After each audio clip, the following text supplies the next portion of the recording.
ल म आजको खाना हाम्रो यस्तो रहेको छ।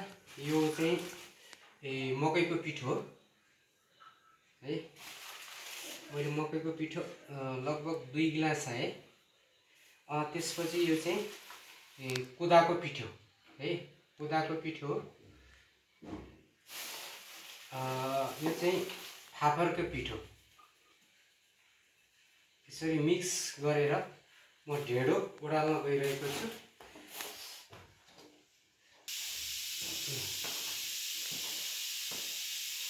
आजको खाना मेरो यस्तो छ।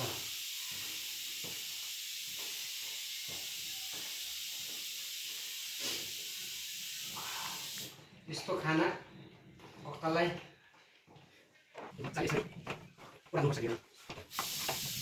यति टेस्टी हुन्छ कि यो। त्यसमाथि फापरको पिठो मिक्स गरेपछि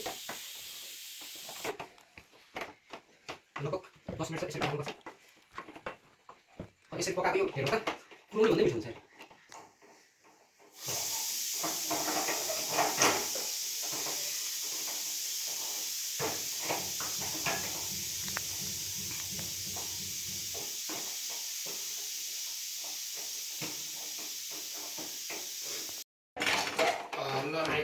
एकदम रेडी भयो। अब तातो तातो ढेँडो यसरी तातो ढाडो मजाले भाजा छ नि, यसरी राख्ने हो है।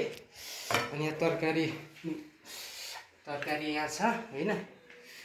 यो टमाटरको अचार होइन, यस्तो राख्ने होइन। यो ढेँडो चाहिँ कसरी हाल्ने, यस्तो तातो मजाले बाफाको ढेँडो यसरी हाल्ने।